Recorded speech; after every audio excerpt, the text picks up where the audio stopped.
जोपर्यंत वृत्ती बहिर्मुख असतात तोपर्यंत कोणताही प्रयत्न ध्यानात घेऊन जाऊ शकत नाही. वृत्तींची धाव व विषयांची हाव जसजशी कमी कमी होत जाते तसतसे मन ध्यानामध्ये रमू लागते. मनाला एकदा ध्यानाची गोडी लागली की मग ते सोडित नाही. मनाला जे आवडते त्यातच ते रमून जाते. म्हणून ध्यानाची मनाला आवड लागायला हवी. ध्यानाचे फायदे. ध्यानामुळे आपली समज अंडरस्टँडिंग वाढते. व्यवहारात अनेक प्रकारचे अपसमज गैरसमज असतात. खरे तर बराचसा व्यवहार हा गैरसमजावरच चाललेला असतो. अनेक प्रकारच्या मान्यतांनी वेड्या कल्पनांनी व्यवहार चाललेला असतो. व्यवहारात यथार्थता सत्यता फारच थोडी असते. अस्सल ऑथेंटिक कमी असते व नकलीच फार असते. बऱ्याचदा खोट्यालाच खरे म्हणून व्यवहार होत असतात. अनेक प्रकारच्या समजातून अनेक प्रकारची गुंतागुंत निर्माण केली जात असते. मात्र सत्याची समज निर्माण झाल्यानंतर हा गुंता आपोआप नाहीसा होतो. या सत्याच्या समजेचा जन्म ध्यानातून होत असतो. ध्यानातून सत्याची समज निर्माण होते. ध्यानापूर्वी अनेक गैरसमज व अपसमज व्यक्ती जपत असते. ध्यानामध्ये एक एक गैरसमज वितळून जातो व पूर्ण समज संपूर्ण सत्याचे आकलन होते. ध्यानाने तटस्थता निर्माण होते. मी करता भोगता अशा पद्धतीने व्यवहार होत असतो. व्यक्ती प्रत्यक्ष सामील होते, त्यात मिसळते. त्यामुळे कर्मातील व व्यवहारातील चांगले वाईटपणा तिला चिकटतो. ध्यानामध्ये कशातच सामील होणे नसते. ध्यान माणसाला त्याने बनवलेल्या अटॅचमेंटमधून बाहेर काढते व डिटॅच बनवते. पाण्याने भरून चाललेल्या नदीच्या प्रवाहाप्रमाणे मानवी जीवन व व्यक्तीच्या आतील वृत्ती प्रवृत्तींचा प्रवाह चाललेला असतो. नदीच्या किनाऱ्यावर उभे राहून नदीकडे शांतपणे पाहणाऱ्यास तटस्थ असे म्हणतात. तटस्थ म्हणजे तटावर स्थिर उभे राहून नदीच्या प्रवाहाकडे पाहणे. व्यक्ती ध्यानामध्ये तटस्थ होते व आपल्या आतमध्ये चाललेल्या विचार भावना वृत्तींचा प्रवाह यांच्याकडे स्थिर होऊन पाहते. तटस्थ झाल्याने ती त्यांच्यापासून अलिप्त होते, वेगळी होते. संत सांगतात, वेगळे निघा वेगळे निघा, वेगळे निघून संसार बघा. ध्यानात त्रयस्थ होऊन पाहण्याचा अभ्यास घडतो. कोणत्याही गोष्टीत अगदी स्वतःच्या विचार व भावनातही अलिप्तता निर्माण होते. तीच गोष्ट व्यवहारात घडून येते. सुखदुःख, लाभ अलाभ, जय पराजय, मान अपमान इत्यादी अनेक गोष्टीत व्यक्ती तटस्थ होते. अलिप्त राहून ती फक्त पाहते. त्यामुळे त्याला कोणतीच गोष्ट प्रभावित करीत नाही किंवा बाधत नाही. तो सर्वात राहूनही सर्वाहून वेगळा असतो. सर्वात असूनही तो कशातच नसतो. तो जे जे करीत असतो त्याच्याविषयी त्याला पूर्ण भान असते. तो ती एक भूमिका वठवीत असतो, मात्र त्याची जागृती कायम असते. तो बेहुशीत होऊन कृती करीत नाही, तर पूर्ण सावधान पूर्णतेने करीत असतो. जग हे गतिमान आहे, मात्र ध्यान करणारा स्थिर राहतो. कसलाही मोह, भीती, द्वेष, क्रोध, काम यात तो सामील होत नाही. त्यामुळे त्याचे व्यक्तिमत्व ढवळून निघत नाही. तो निश्चिंत व निश्चल राहतो. ध्यानामुळे पाहण्याची कला अवगत होते. ध्यानामध्ये अंतर्मुख होऊन स्वतःच्याच आतमधील विचार भावना भाव वृत्ती मी त्याचे स्वरूप इत्यादी पाहावे लागते. हे पाहणे नेहमीच्या पाहण्यासारखे नसते. स्वतःचा गांभीर्याने घेतलेला शोध असतो. जाणीवेच्या साह्याने जाणीवेचेच अवलोकन करावे लागते. जितके आत सखोल जावे तितके त्याचे स्वरूप सूक्ष्मतम होत जाते. या सूक्ष्मतम गोष्टी व घटनांचे ज्ञान करून घेण्यासाठी अत्यंत संवेदनशीलपणा व प्रचंड एकाग्रता असावी लागते. त्यामुळे हे केवळ वरवरचे पाहणे नसते, तर त्यात प्रचंड निरीक्षण क्षमता वाढते. ध्यानात तटस्थता, अलिप्तता, सजगता व संपूर्णतः निर्माण होत असल्याने ती व्यवहारातही फायद्याची ठरते. जीवनाकडे पाहण्याची एक नवीन दृष्टी प्राप्त होते. त्या दृष्टीने जीवनाकडे पाहिले की जीवन एक वेगळीच गोष्ट वाटते. जीवनाची जगण्याची मजा वाढते. ध्यानामुळे आसक्ती नष्ट होते. आसक्तीने माणूस बांधला जातो, प्रत्येक गोष्टीला चिकटून बसतो. आसक्ती ही फार चिकट व चिवट असते. काही केले ती लवकर सोडित नाही. वस्तूची वा व्यक्तीची आसक्ती एक एक बेडी तयार करीत असते व त्या बेडीत व्यक्तीला बांधित असते. आसक्त मनुष्यास सुख समाधान मिळणे फार अवघड जाते. शिवाय त्याचा जो मी आहे, तो मी ज्याच्यावर आसक्त आहे त्यात गुंतून जातो व वाट्याला आलेले भोग भोगीत राहतो. त्यातून बाहेर पडण्याचा त्याला मार्गच दिसत नाही. मात्र ध्यानाच्या सततच्या अभ्यासाने हळूहळू व्यक्ती अलिप्त होते. आसक्ती गळून पडू लागते. अलिप्तता डिटॅचमेंट वाढल्याने व्यक्ती निरासक्त बनते, डिटॅच होते. मोह उरत नाही. जरी झालाच तर तो आवरता येतो. त्याच्यावर नियंत्रण मिळवता येते. आपले विचार, आपले शरीर, आपल्या सुखदुःखाच्या कल्पना इत्यादी विषयीही व्यक्ती त्रयस्थ बनते, आसक्ती रहित होते. ध्यानामुळे संवेदनशीलता वाढते. ध्यानाच्या सततच्या अभ्यासाने, की ज्याला साधन असे म्हणतात, व्यक्तीच्या संवेदना अतिशय सूक्ष्म व तरल बनतात.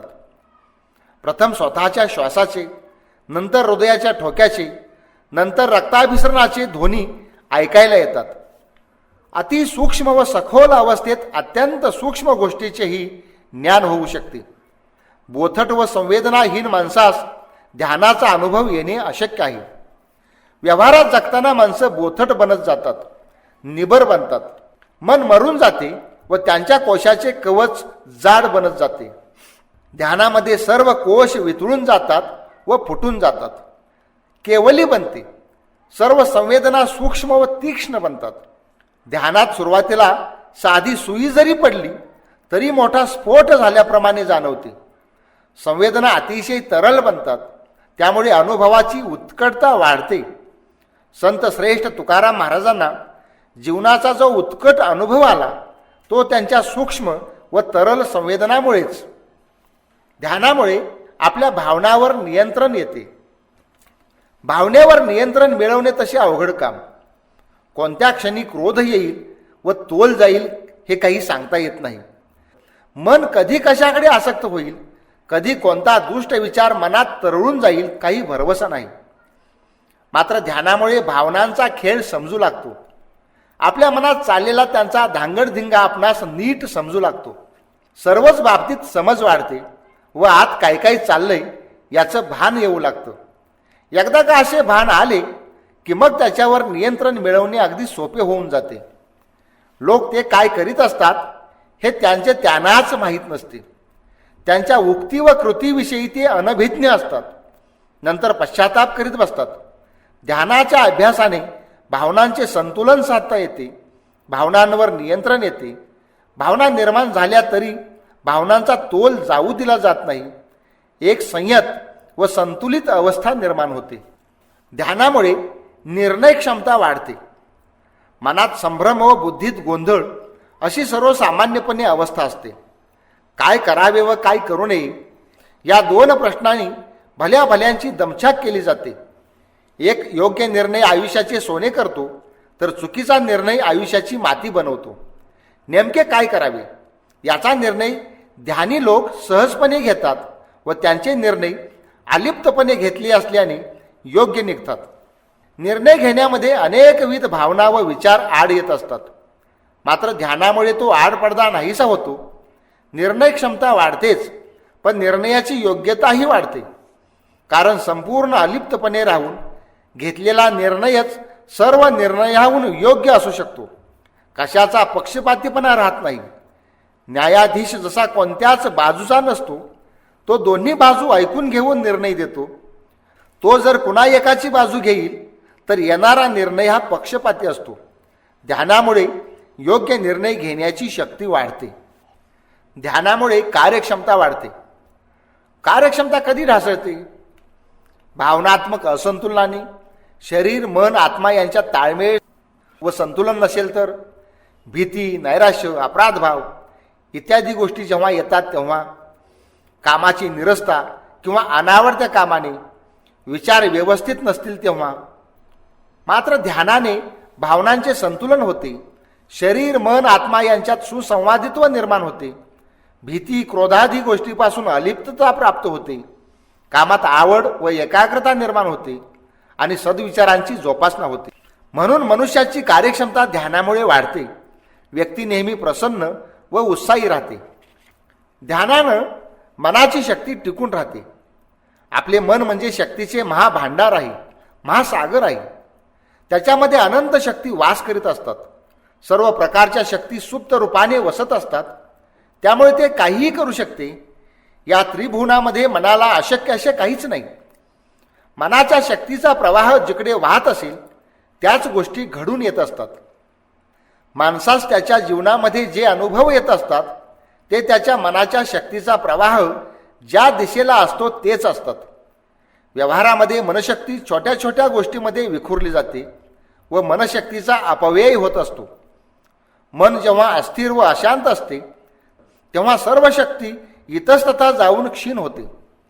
ध्यानात मन स्थिर होते व एकाग्र बनते. स्थिर शांत व एकाग्र मन हे शक्तिसंपन्न मन असते.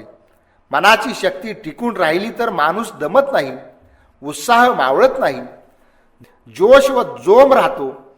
मनोबल वाढल्यामुळे व्यक्तीचा आत्मविश्वासही वाढलेला असतो. ध्यानातून एकाग्रता वाढते. ध्यानात प्रवेश करण्यासाठी एकाग्रतेची अत्यंत आवश्यकता असते. प्रत्येकतानता ध्यानम अशी ध्यानाची योगशास्त्रात व्याख्याच केली आहे. एकाग्रता साधण्यासाठी अभ्यासाची आवश्यकता असते. एकच गोष्ट चिकाटीने पुन्हा पुन्हा करीत राहणे यालाच अभ्यास असे म्हणतात. ज्या गोष्टीमध्ये आवड असेल ती गोष्ट करताना मनाची एकाग्रता आपोआप साधली जाते. ध्यानात प्रथमतः मनाला एकाग्र करून स्थिर करावे लागते. ही एकाग्रता व्यवहारातही उपयोगी पडते. एकचित्त होऊन एकाग्रपणे केलेल्या कामाचा दर्जा सुधारतो, चुका होत नाहीत, निर्मिती क्षमता वाढते. एकाग्रतेने मनाची सर्व शक्ती एकवटते व काम चांगले होते. एकाग्रता ही लेझर बीमसारखी शक्ती निर्माण करते. कोणत्याही कामात एकाग्रता अत्यंत महत्त्वाची गोष्ट आहे.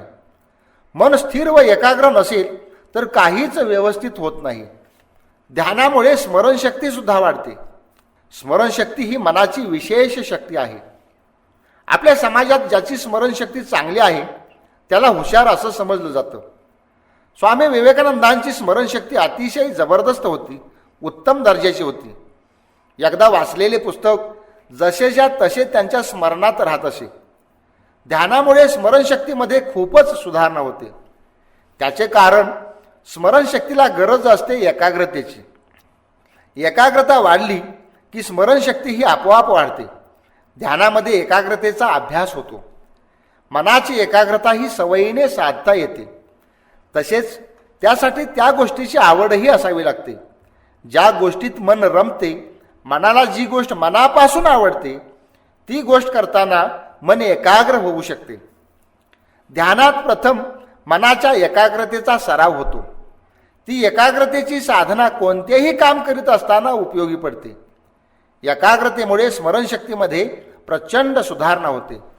ध्यानामुळं वर्तमानात जगता येते. माणूस एकतर भूतकाळात जगतो किंवा भविष्य काळात तरी. त्याच्या डोक्यात एकतर पाठीमागे घडून गेलेल्या घटनांचे स्मरण असते, त्या स्मरणामध्ये रेंगाळत राहतो, किंवा पुढे भविष्यात घडणाऱ्या गोष्टींविषयी स्वतःच्या विचारांचे व कल्पनांचे इमले चढवत कल्पनेमध्ये रममान होऊन जगत असतो. स्मृती आठवणी हा भूतकाळ असतो, तर पुढील कल्पना या भविष्यकाळ असतात. मनुष्य वर्तमानात जगतच नाही, तो भूतकाळ किंवा भविष्यात वावरत असतो. ध्यानामध्ये पूर्णतः वर्तमान अवस्थेत अवधान द्यावे लागते.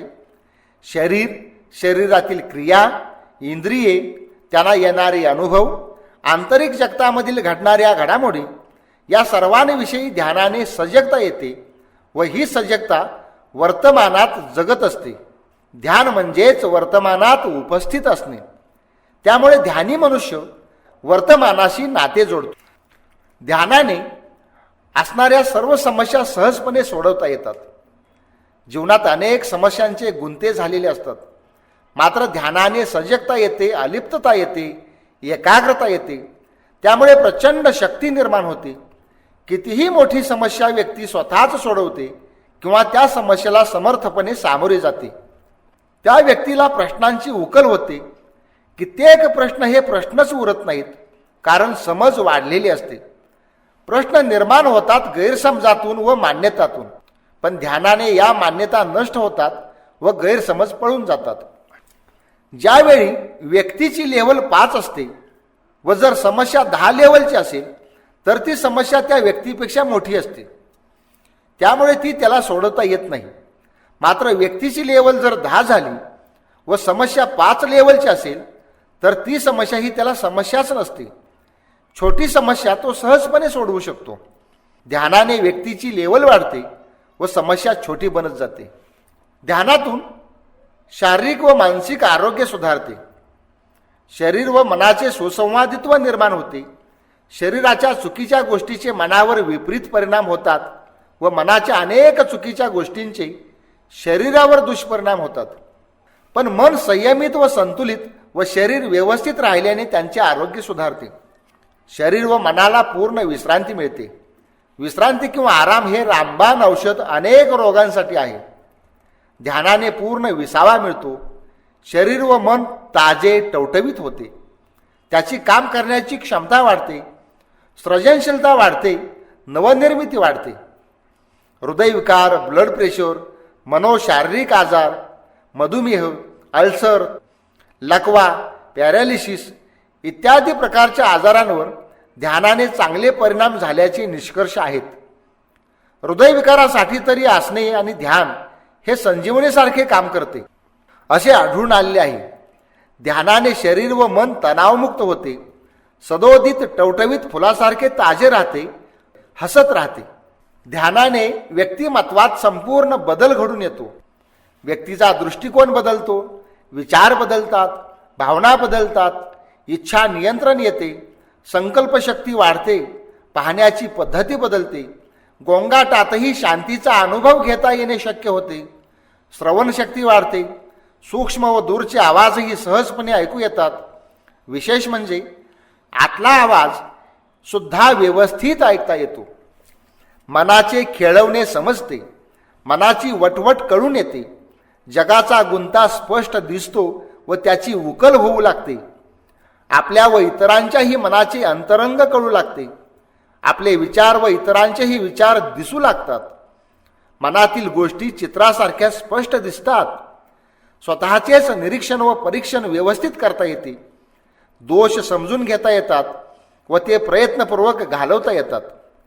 व्यक्ती अधिकाधिक शुद्ध, पवित्र होत जाते. अंतकरणाचे मालिन्य नाहीसे होते. व्यक्ती निर्मळ बनते. अशा या ध्यानाची साधना कुठे करावी?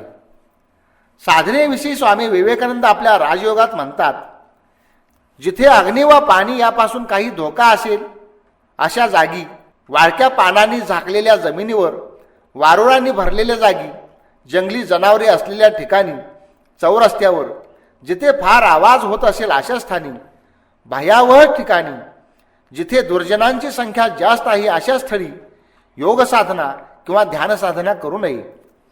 हा दंडक भारताला विशेष करून लागू आहे. ज्यावेळी शरीर फार आळसावलेले असेल किंवा बरे नसेल अथवा मन खूप दुःखी कष्टी असेल त्यावेळी साधना करू नये. जिथे लोक येऊन तुम्हाला त्रास देणार नाहीत अशा एखाद्या चांगल्या निर्जन गुप्त जागी जाऊन साधना करा.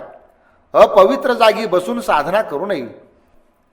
उलट सुंदर दृश्य असलेल्या जागी साधना करावी. आज घरातील एखादी खोलीची निवड करणे अधिक चांगले. बाहेर हवेचे, ध्वनीचे, विचारांचे इतके प्रदूषण चालले आहे की नितांत सुंदर जागा मिळणे फारच दुरापास्त झाले आहे. त्यामुळे तुमच्या घरातीलच एखाद्या सुंदर खोलीत बसून ध्यान साधना करावी. घर छोटे असेल व स्वतंत्र खोली नसेल तर आहे त्या घरातील एक विशिष्ट जागा निवडून तिथेच दररोज साधना करावी. साधना करताना शक्यतो जागा बदलू नये. त्याचे 2 फायदे होतात. एक, मनाला त्या विशिष्ट जागेवर विशिष्ट अवस्थेत बसले की एकाग्र व्हायची सवय लागते व ती सवय मनाला लगेच एकाग्रता आणते आणि ध्यानात सहज प्रवेश साधता येतो. दुसरा फायदा असा की ध्यान करीत असताना चांगले सकारात्मक विचार होत असतात. तसेच मनातून दूषितता जात असते व त्या ठिकाणी चांगल्या व्हायब्रेशनची निर्मिती होत असते. त्या व्हायब्रेशनचा फायदा ध्यान करताना मिळत असतो. स्मशानासारख्या अमंगल ठिकाणी ध्यान करणे टाळावे. आपली वृत्ती सहजपणे अंतर्मुख होईल व मन त्वरित एकाग्र होईल अशी जागा निवडावी. शुद्धी. ध्यानासाठी शौच किंवा शुद्धी फार महत्त्वाची आहे. शुद्धता दोन प्रकारची आहे, एक बाह्यशुद्धी आणि दोन आंतरिक शुद्धी. बाह्यशुद्धी पुन्हा दोन प्रकारची आहे. एक जागेची शुद्धता, जिथे ध्यान करणार ती जागा तो परिसर स्वच्छ असला पाहिजे. अस्वच्छ घाणीच्या ठिकाणी मन प्रसन्न राहत नाही. मन प्रसन्न असल्याशिवाय ध्यान लागत नाही. तसेच त्या जागेच्या व्हायब्रेशन्स ही चांगल्या असाव्यात. एखादी जागा चांगली आहे किंवा नाही हे संवेदनशील माणसास ताबडतोब समजत असते. अधिक ध्यानाने संवेदनशीलता अधिक वाढत जाते. एखाद्या ठिकाणी गेल्यानंतर ती जागा जर चांगली नसेल तर अस्वस्थ वाटत राहते, तर काही ठिकाणी शांत, निवांत, प्रसन्न वाटत राहते. प्रसन्न वाटणारी जागा चांगली असते. आणि दोन, शरीराची शुद्धता. कोणतीही गोष्ट करण्याचे प्रमुख साधन म्हणजे आपले शरीर होय. म्हणूनच शरीरमाध्य खलु धर्मसाधन असे म्हटले जाते. शरीरात जर काही गडबड असेल तर लक्ष तिकडेच जाते आणि ते ध्यानात एकाग्र होऊ शकत नाही. म्हणून कोणतीही गोष्ट करीत असताना शरीरालाही खूप जपावे लागते. खरे तर आपले शरीर हे मनाचेच स्थूल रूप असते व मन हे शरीराचे सूक्ष्म रूप असते. शरीर चांगले राहावे व त्याच्यात योग्य ते परिवर्तन घडून यावे म्हणून योगशास्त्रात विशेषतः हठयोगात आसनांची योजना केलेली आहे. आसनाने शरीराचे आरोग्य ठीक राहते आणि आंतरिक ग्रंथींच्या स्रावामध्येही चांगला परिणाम घडून येतो. शरीर शुद्ध स्वच्छ असले पाहिजे. ते बाहेरून व आतूनही शुद्ध पाहिजे. शरीरावर व पोटामध्ये मळ असता कामा नये. कोटा साफ असावा. अपचनासारख्या गोष्टी होऊ देऊ नयेत. तडस लागेपर्यंत खाऊ नये. दुसरा भाग आंतरिक शुद्धी. आंतरिक शुद्धीत सुद्धा दोन प्रकार येतात. एक, ज्या जागेवर परिसरात खोलीत ध्यान करणार ती जागा पवित्र विचारांनी भरून गेलेली असावी. वाईट नकारात्मक विचारांच्या तरंगलहरी निर्माण झाल्या नसल्या पाहिजेत. त्या जागेवर नित्य सकारात्मक, उच्च, उदात्त, पवित्र व मंगलमय विचारांचेच चिंतन झाले पाहिजे. प्रेमाने व समज उदय झाल्याने मन शुद्ध होते. एक प्रयोग करून पहा. तुम्ही ज्या खोलीत ध्यान करता त्या खोलीत नेहमी पवित्र व मंगलमय वातावरण ठेवा. त्या ठिकाणी सतत उदात्त, सकारात्मक, रचनात्मक व जगाच्या कल्याणाचाच विचार करा. ध्यान, मंगल गुणगान करा. त्या खोलीत तुमच्याशिवाय पवित्र, शुद्ध व सकारात्मक विचारांच्या व्यक्तीसच आत प्रवेश द्या. काही महिने लोटल्यानंतर तुमच्या लक्षात येईल ती खोली शुद्ध व पवित्र विचारांनी भरून गेलेली असेल. तुम्ही त्या खोलीत प्रवेश करताच मन आनंदी व प्रसन्न होईल. चित्तातील सर्व मल आपोआप नाहीसे होतील. तिथे तुमचे मन विनासाह्यास शांत व स्थिर होईल. मात्र नकारात्मक, संकुचित विचाराच्या व्यक्तीस आत अजिबात फिरकू देऊ नका. त्या खोलीतील वातावरण भारल्यासारखे होईल. ध्यान साधना करणाराने फार माणसात मिसळू नये असा पूर्वी दंडक घातलेला होता. साधनेच्या प्रथमावस्थेमध्ये नकारात्मक व्यक्तींच्या व्हायब्रेशनचा परिणाम होत असतो. तसेच योग्य व्यक्तीशिवाय आपले अनुभव चुकीच्या माणसास सांगू नये. ते टिंगलटवाळी करून खच्ची करण्याचा प्रयत्न करतात. नकारात्मक व्यक्तीची संगत टाळावी. अमंगल, नकारात्मक व ज्याच्या व्हायब्रेशन नकारात्मक असतील अशा जागा, अशी ठिकाणे, अशी माणसे इत्यादी गोष्टी टाळाव्यात. संगतीचा परिणाम होत असतो त्याप्रमाणे चांगल्या ठिकाणच्या व चांगल्या विचारांचा परिणामही मनावर चांगलाच होत असतो. म्हणून आंतरिक शुद्धीमध्ये व्हायब्रेशनची, विचारांची शुद्धी महत्त्वाची आहे. आणि दुसरी मनाची शुद्धी. संत कबीराने म्हटलंय, नाहे धोये क्या भैया मनमैल न जाय, मीन सदा जल में रहे धोये बास न जाय. वरून नाहून धुवून कातडी किती जरी धुतली तरी मनाचा मळ जात नाही. मासा सदैव पाण्यातच असतो पण धुतला तरी त्याचा वास, त्याचा जो दुर्गंध असतो तो जाता जात नाही. ध्यानासाठी मन सुद्धा शुद्ध पाहिजे. मनात निराशा, वैफल्य, राग, क्रोध, भीती, द्वेष, असूया, चिंता, काळजी, तणाव इत्यादी गोष्टी असता कामा नयेत.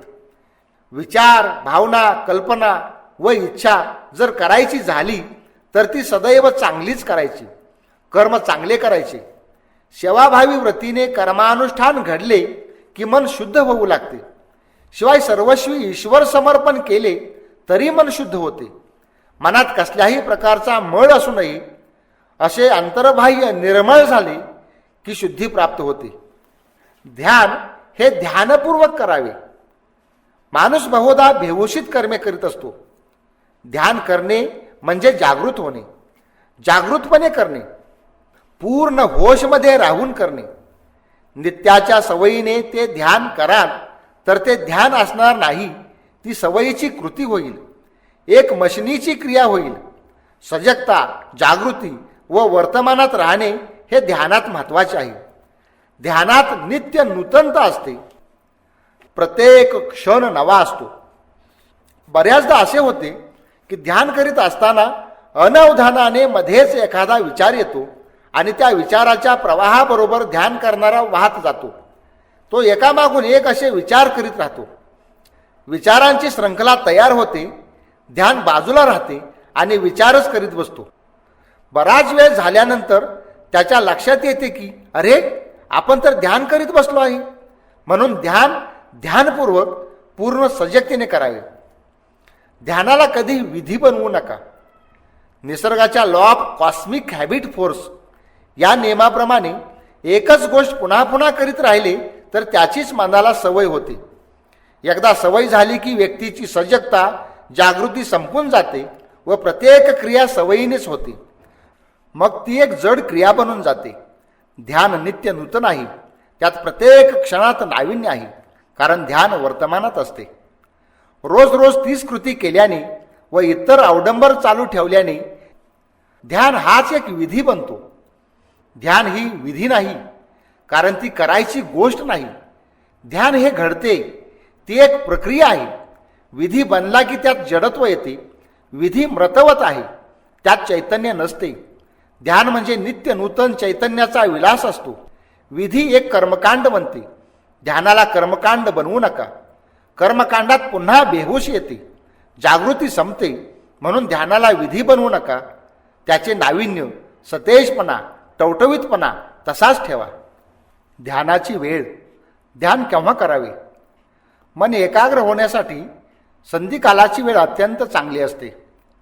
सूर्योदयापूर्वी व सूर्यास्ताच्या दरम्यान ध्यानाला उत्तम वेळ असते. सर्वात चांगली वेळ सकाळची. मन, मेंदू, शरीर विश्रांती घेऊन उठलेले असते, त्यामुळे ते सतेज व ताजे असते. मनात इतर विचारांचे वादळ निर्माण झालेले नसते. शिवाय वातावरणही शांत व प्रसन्न असते. निसर्गातील सकाळ हसत येत असते. यालाच रामप्रहर असे म्हणतात. ध्यान करताना ज्यावेळी ध्यान करायचे ठरले असेल त्याच वेळी दररोज ध्यान करावे. आज सकाळी, उद्या दुपारी तर परवा सायंकाळी असा वेळेत बदल करू नये. रोजच्या रोज ठरलेल्या वेळीच ध्यान करणे अधिक चांगले. शेवटी जेव्हा मूड असेल तेव्हा कधीही केले तरी चालते. ध्यान होण्याशी मतलब आहे. तसे काही काळ वेळेचे फारसे बंधन नाही. ध्यान किती वेळ करावे? ध्यान करण्याचा वेळ साधारणतः 20 मिनिटांपासून पुढे असावा. चांगले ध्यान जमू लागले की 3 तास ध्यानस्थ बसणारेही महात्मे आहेत. महात्मा सॉक्रेटिस एकदा सूर्यास्ताकडे पाहत उभे होते. त्या दृश्यात ते इतके ध्यानस्थ झाले की 7 दिवस ते तसेच उभे होते असे सांगतात. श्रीमती विमला ठकारांनी त्यांचा स्वतःचा अनुभव सांगितला आहे. एकदा त्या हिमालयातील एका गुहेत 72 तास सलग ध्यानाला बसल्या होत्या. ध्यानाची वेळ किती असावी हे ज्याच्या त्याच्या वकुबानुसार ठरते. ध्यानात अधिक वेळ सुखाने बसता यावे म्हणून आसन सिद्ध करून घेतात. शरीराला सुखावह वाटेल अशा अवस्थेत अजिबात न हलता 3 तास बसू शकणारास ते आसन सिद्ध झाले असे म्हणतात. ध्यान नवीन करणाऱ्यांसाठी किमान 20 मिनिटे तरी हवीतच. ध्यान दिवसातून 2 वेळ तरी करावे. इतर काही महत्त्वाच्या गोष्टी आहेत. ध्यानामध्ये एकच स्थान असावे, एकाच जागी त्याच विशिष्ट स्थळी व विशिष्ट काळी ध्यान करावे. एकच आसन असावे. बसण्याचे आसन व शरीराची बसण्याची जी अवस्था त्यालाही आसनच म्हणतात. ते दोन्हीही ठराविकच असावेत. वेळ, स्थळ, आसन, मुद्रा, आलंबन, ध्यान पूर्ण साधेपर्यंत ठराविकच असावेत. इथंपर्यंत आपण स्थळ, वेळ वगैरेची माहिती घेतली. आता आपण आसन, मुद्रा, आलंबन इत्यादीची थोडक्यात माहिती घेऊ. आसन. आसनाची व्याख्या करताना योगशास्त्रामध्ये स्थिर सुखम आसनम अशी केलेली आहे. याचा सरळ अर्थ असा, ज्या अवस्थेमध्ये बसल्यानंतर शरीर स्थिर राहते व सुख वाटते त्या अवस्थेत बसण्याला आसन असे म्हणतात. शरीराची कोणतीही पोज ही आसनच असते. मात्र एकाच अवस्थेत फार वेळ बसता येत नाही. अंग अवघडते, काहीतरी हालचाल होते किंवा हालचाल करावीशी वाटते. शरीर हलले की मनाची एकाग्रता भंग पावते. म्हणून शरीराची अशी अवस्था साधायची की ज्या अवस्थेत बसल्यानंतर दीर्घकाळ न हलता सहजपणे सुखाने बसता येईल. असे झाले म्हणजे ते आसन सिद्ध झाले असे म्हणता येते. ध्यान करण्यासाठी आसन अशा प्रकारचे असावे की त्या अवस्थेत शरीर डोलणार नाही किंवा खाली झुकणार नाही किंवा पडणार नाही. ते आसन स्थिर असावे. मात्र ध्यानाच्या सखोल अवस्थेत गेल्यानंतर देहाचे भान राहत नाही. जसे निद्रा अवस्थेत गेल्यानंतर संपूर्ण शरीर ढिले पडते व कलंडते, ध्यानावस्थेच्या सखोल अवस्थेत सुद्धा शरीर ढिले पडते व ते कलंडू शकते. शरीर कलंडले, हलले किंवा खाली कोसळले तर ध्यान टिकू शकणार नाही. कारण कोणत्याही प्रकारची हालचाल मनाची एकाग्रता भंग करते व ध्यान संपून जाते. त्यामुळे ध्यानाच्या अगदी खोल अवस्थेत गेल्यानंतर शरीराचे भान संपले तरी शरीर कोसळता कामा नये यासाठी काही आसने तयार केलेली आहेत. त्या आसनामध्ये नीट बसल्यानंतर शरीर स्थिर व अचल राहू शकते. ध्यानाला बसताना लोक एक मजेशीर चूक करतात. ती अशी की ते ताठ बसतात. ताठ बसल्याने शरीराचे स्नायू ताठरतात व मन एकाग्र होऊ शकत नाही. जोपर्यंत शरीर पूर्णपणे रिलॅक्स होत नाही तोपर्यंत कोणत्याही परिस्थितीत मन एकाग्र होऊन त्याचा आतमध्ये प्रवास सुरू होऊच शकत नाही. शरीर रिलॅक्स होण्यासाठी संपूर्ण शरीरातला ताठपणा घालवावा लागतो.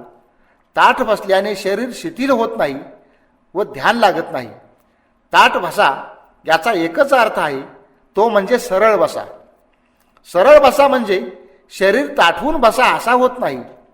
मूलाधार चक्रातील ऊर्जा प्रवाह आज्ञाचक्र किंवा सहस्रार चक्राकडे व्यवस्थित येण्यासाठी सरळ बसावे लागते.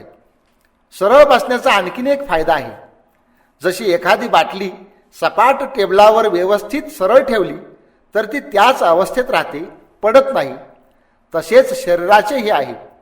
सखोल ध्यानावस्थेत शरीराचे भान संपले तरी शरीर कलंडत नाही. पार्श्वभाग व दोन्ही मांड्या यांची तिपाई बनते व शरीर त्याच्यावर अनायासे तोलले जाते. तसेच कमरेत, छातीत जर पोक काढले, शरीर कोणत्याही दिशेला झुकलेले राहिले तर ते केव्हाही कलंडू शकते. शरीर कितीही शिथिल झाले, निद्रेच्याही पलीकडील अवस्थेत गेले तरी ते पडता कामा नये. टेबलावर बाटली जशी स्थिर उभी राहते तसे शरीरही स्थिर राहिले पाहिजे. म्हणून शिथिलावस्थेत पण सरळ बसावे. ध्यान सुलभ होण्यासाठी साधारणपणे सिद्धासन व पद्मासनाचा उपयोग केला जातो. ही दोन्ही आसने अत्यंत चांगली आहेत. पद्मासनामध्ये शरीराचा खालचा भाग लॉक होतो व स्थिर होतो, तर सिद्धासनामध्ये शरीराची सहजावस्था मिळते. विशिष्ट मुद्रेमध्ये हात मांडीवर ठेवले म्हणजे शरीराच्या वरच्या भागाला अनायासे टेकू मिळतो व तेही सरळ रेषेत स्थिर राहते. पद्मासन हे ध्यानात्मक आसन आहे. याने मनाला शांती मिळते, चित्त एकाग्र होते, मांड्यातील अतिरिक्त चरबी कमी होते, छाती, मान व डोके सरळ रेषेत ठेवता येते, पाठीचा कणा स्थिर व सहज राहतो. तर सिद्धासन हे अगदीच सोपे आहे, मात्र ध्यानासाठी अतिशय चांगले आहे. सिद्धासनात अगदी सहजावस्थेत बसता येते. शरीराला रग लागत नाही. थोड्याशा सरावाने ही आसन जमू शकते. शिवाय सर्वांना करायलाही ते अगदी सोपे आहे. सहज आसन. अगदी कुठलेच आसन येत नसेल तर नेहमी जसे मांडी घालून बसतो तसे जरी बसले तरी चालते. साधी मांडी घालूनही सरळ व शिथिल अवस्थेत दीर्घ काळ बसता येते. त्यासाठी सराव महत्त्वाचा आहे. मुद्रा. मुद्रा म्हणजे आपल्या दोन्ही हातांच्या बोटांची अवस्था. कोणत्या स्थितीत हाताची बोटे ठेवली जातात त्याप्रमाणे मुद्रा होते. मुद्रा अनेक प्रकारच्या आहेत. मुद्रा आजार व मानसिक समस्या घालवण्यासाठी सुद्धा केल्या जातात. विशिष्ट मुद्रेचा विशिष्ट परिणाम होत असतो. ध्यानासाठी ज्ञान मुद्रा सर्वोत्तम मानली गेलेली आहे. अंगठा व अंगठ्याजवळचे बोट यांची शेवटची टोके एकमेकाला स्पर्श करून ठेवणे व बाकीची 3 बोटे सरळ रेषेत ठेवल्याने ज्ञान मुद्रा साधली जाते. बंध. बंध विशेषतः प्राणायाम करताना लावतात. हठयोगामध्ये त्याचा अभ्यास सांगितला आहे. बंध म्हणजे वायूला बांधून घालणे. बंध ही अनेक प्रकारचे आहेत. त्यातल्या त्यात मूलबंध, उड्डयान बंध आणि जालिंदर बंध हे 3 बंध प्रमुख समजले जातात. पण आपल्याला सहज ध्यानासाठी कोणत्याही बंधाची आवश्यकता राहत नाही. ध्यान चांगले साधले म्हणजे हे बंध आपोआप लागतात. त्यासाठी विशेष प्रयत्न करण्याची आवश्यकता नसते. आलंबन. ध्यानामध्ये सर्वात महत्त्वाची गोष्ट म्हणजे आलंबन होय. आलंबन म्हणजे ध्यान करीत असताना प्रथमावस्थेत कोणत्या तरी विषयावर मनाला केंद्रित करावे लागते. मनाला स्थिर करण्यासाठी त्याच्यासमोर कोणता तरी एकच विषय ठेवावा लागतो. त्यास आलंबन असे म्हणतात. कोण दोन्ही भुवयाच्या मध्ये जो बिंदू दिसतो त्यावर लक्ष केंद्रित करतात, तर कोण आपल्या हृदयात ज्योतीची कल्पना करून त्यावर लक्ष केंद्रित करतात. कोण आपल्या इष्टदेवतेवर लक्ष एकाग्र करतात. ज्याला जे आवडते तो विषय त्याने निवडावा. तर काही लोक आपल्या आतमध्ये चाललेल्या घडामोडींवर त्रयस्थपणे लक्ष ठेवतात. प्रथम ध्यान करणाऱ्यांनी आपल्या आवडीचे आलंबन घेतली तर मन एकाग्र व्हायला चांगली मदत होती. तसेच श्वासावर मन एकाग्र केली, श्वास कसा चालतो हे पाहायचं असा जर सराव केला तरीही ध्यान ताबडतोब लागू शकतो. ध्यानामध्ये सातत्य असावे. आज केले मग आठवडाभर तिकडे लक्षच दिले नाही असे असू नये. तीच गोष्ट पुन्हा पुन्हा करण्यासच अभ्यास असे म्हणतात. ध्यानाच्या अभ्यासालाच साधना म्हणतात.